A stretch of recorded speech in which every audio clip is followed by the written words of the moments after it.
Uvaženi i dragi članovi predsjedništva i upravnog odbora Foruma za svet ravnopravnih, dragi članovi, prijatelji foruma i svi ostali gosti, gospođe i gospodi.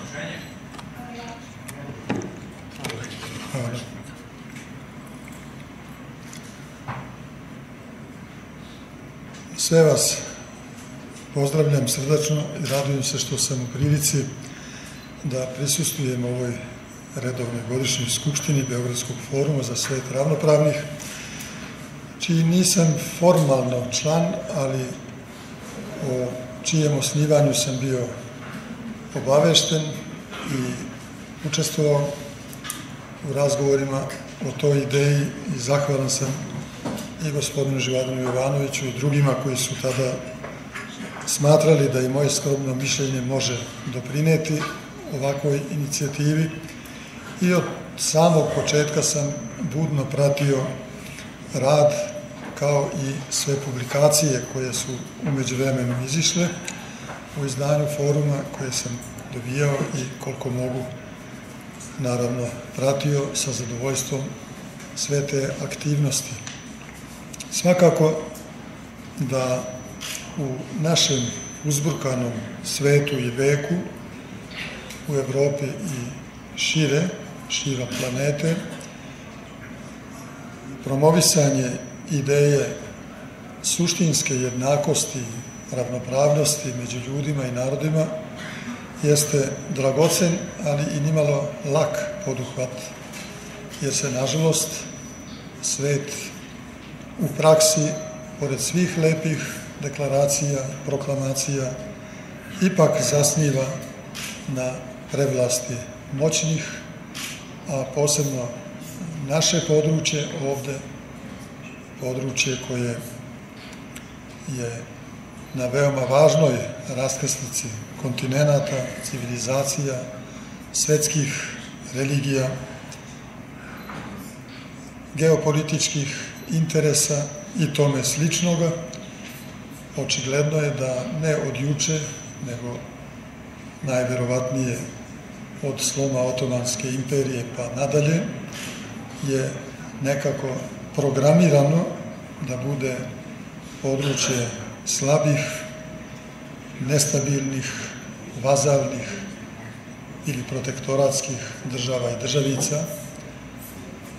pri čemu je naravno i položaj srpskog naroda i njegove države i sad već, nažalost, njegovih država u koje je mimo svoje volje, kao što znamo, raspoređen, opet voljom jakih, moćnih, uticajnih. U svemu tome, dakle, propagirati ideju da se ne sme zaboraviti da su ipak i ljudi, i narodi, i države, i sve zajednice, bilo koje vrste koje ljudski rod sebe organizuje, otkako postoji istorija i civilizacija, mislim da je jedna važna delatnost. Može ponekad izgledati kao Sizifov posao, kao glas vapijućeg u pustinji, ali to nikada nije tako. Kao što znamo, decenijama, pa i vekovima izgledalo je da je i glas crkve glas koji niko ne sluša i ne čuje, ali se na kraju pokazalo da nije tako. I verujem da će i u budućnosti pokazivati. Koristim priliku da naglasim da je ova ideja ravnopravnosti suštinski hrišćanska ideja, biblijska ideja i da je ona na mnogo mesta u Svetom pismu Novog Zaveta izražena veoma jasno i nedvosmisleno. Ja ću navesti samo klasično mesto kod apostola Pavla, poslanica Efescima, glava 3, stih 28, gde se kaže da nema Grka ni Jevrejina, ni Skita, ni Varvarina, ni roda muškoga, ni ženskoga, ni, znači i ravnopravnost muškaraca i žena je tu obuhvaćena,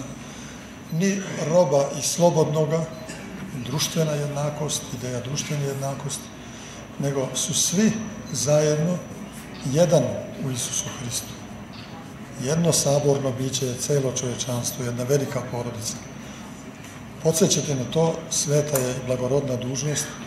i forum daje svoj doprinos tome sabornom podsjećanju. Naravno, ovde pred predstavnicima ne samo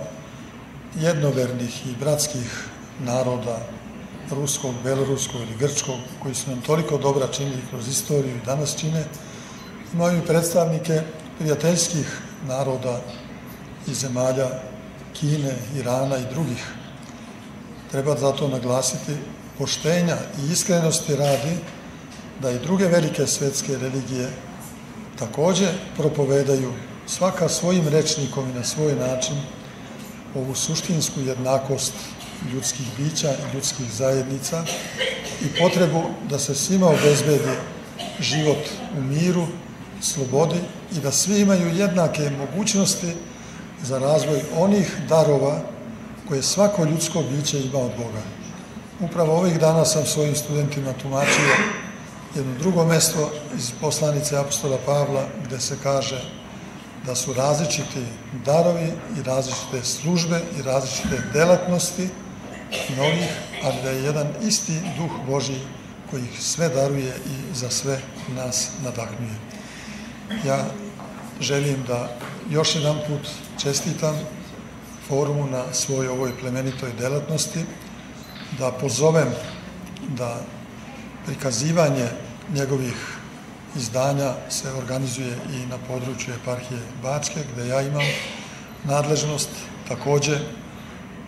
privremeno imam određenu nadležnost i u našoj dijaspori na teritoriji Austrije, Švajcarske i Italije za naše tamošnje crkvene opštine i svi vi znate koliko je dragocena saradnja između Matice i dijaspore po svim pitanjima, pa i po ovim pitanjima ravnopravnosti i jednakosti i naravno predlažem skromno posle ove prethodne uvodne reči da se u delatnosti foruma iduće godine predvidi možda mesto za neki simpozijum ili neku publikaciju na temu Prvog svjetskog rata. U kontaktima naše crkve i drugih pravoslavnih crkava, kao i drugih ustanova,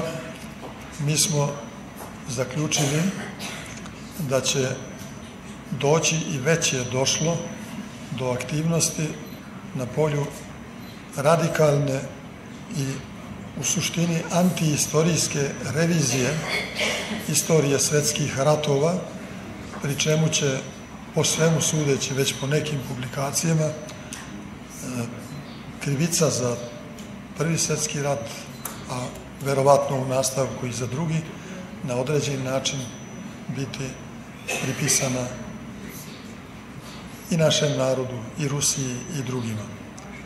I u tom smislu mislim da publikacije i naučni skupovi koji će u okviru naučne istine i u okviru objektivnih datosti na osnovu proverenih podataka sa učešćem ljudi sa svih strana sveta, u tom broju i iz Zapadne Evrope i Amerike, gde takođe ima veoma mnogo časnih naučnika koji neće učestvovati u propagandističkim, revizionističkim prekrajanjima istorijske istine, da se i tome posveti pažnja i da se na neki način sačuva realno istorijsko pamćenje kao lekovito, a da se izbegnu sva moguća zloupotrebljavanja koja mogu samo da izazovu nove probleme. A nama je ovde valjda preko glave kroz istoriju problema, nevolja i stradanja, a nažalost i čitavom ljudskom rodu. Neću više da vas zamaram, inače sam već previše govorio. Sa ovim skromnim mislima i osjećanjima ja želim srećan i uspešan rad u ovoj skupštini i prizivam blagoslov Božji na sve vas ovde sabrani.